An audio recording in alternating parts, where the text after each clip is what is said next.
Трудности има, винаги ще има, в млечното говедовъдство край нямат, но намерили сме хората, които да ни помогнат да ги решаваме и надяваме се, ще продължаваме доста занапред.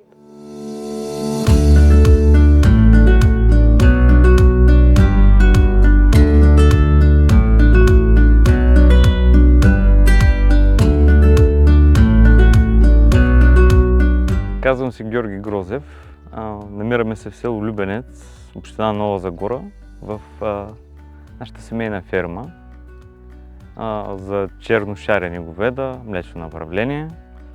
Започнали сме преди около 20 на години, 2005-2006. Вече решихме, че това което ще вършим за напред. И малко по малко сме на този етап пред новата ферма.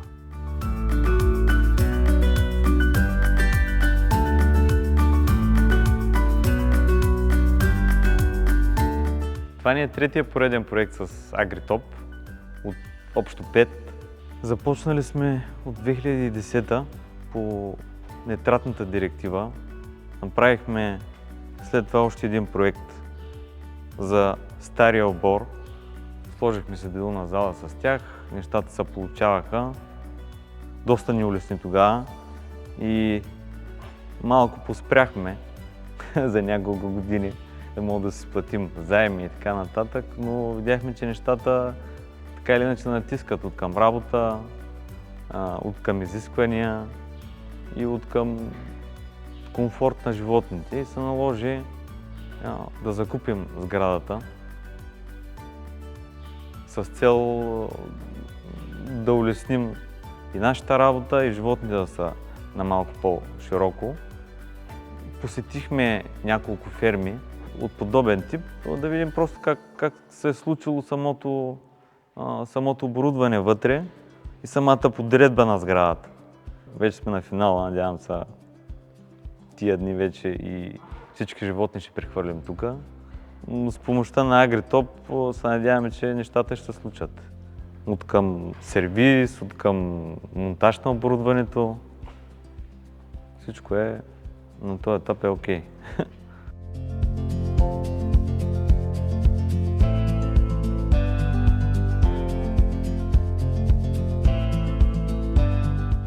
Тук в новата сграда им осигуряваме 120 легла за свободно боксово оглеждане, да са доста на по-широко, на доста по-чисто, с скрепери, на доста по-комфортно, с вентилатори, с штори. Лятото е ужас общо ето тук. Последните 2-3 години случва се така, че имаме над 40 градуса седмици наред.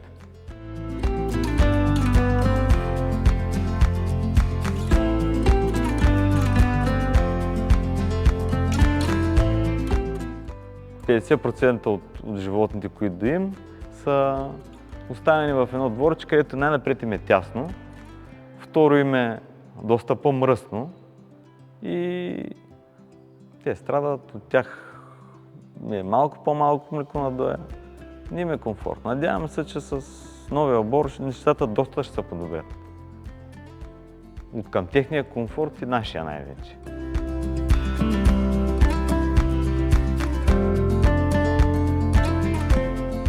Тук сме направили хранителната пътека, двустранна, с епоксидна смола, от гледна точка да е малко по-добра хигиената.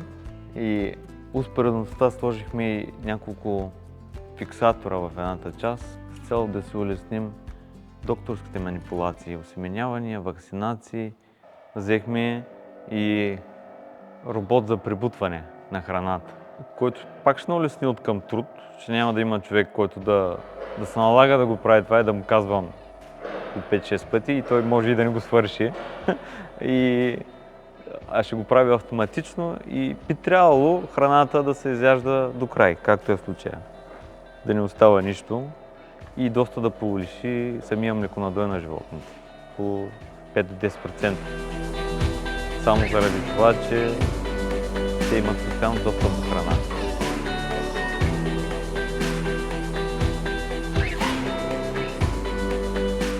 В момента се намираме в билната зала на самия обор, 2 по 5 тип рибена кост. Това е една от основните инвестиции в обора, която общо взето ще ни помогне доста да можем да си улесним самата работа, да сме малко по-независими от външни хора. Общо взето доста по-голяма информация ще има в нея и цел следение на животните, по-лесно организиране на доене, на заплождане. На този етап да им 2 пъти на ден. Сутрин и вечер. Дългосрочно работим с местна мандра, може би вече порядъка на 10-15 години.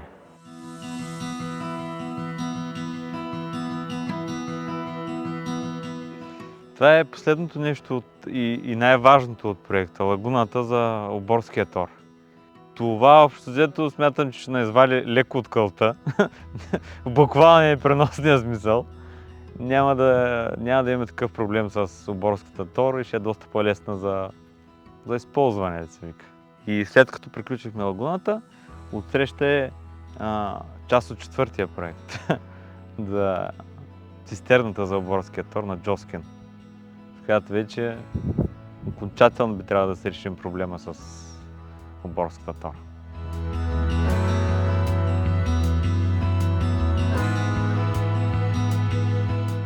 Заеми, спестявания, трудно е реално. Трудно е и програмите много помагат. Реално много помагат. 5-ти проект правим.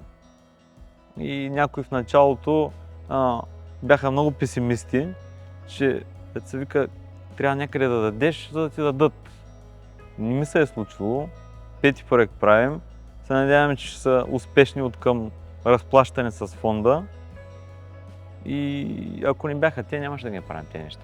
Сега ще се почина малко, защото малко нагорно ми дойде с самия проект, строителството и документацията, но като се поразплати малко, най-вероятно пак стига да имаме възможност.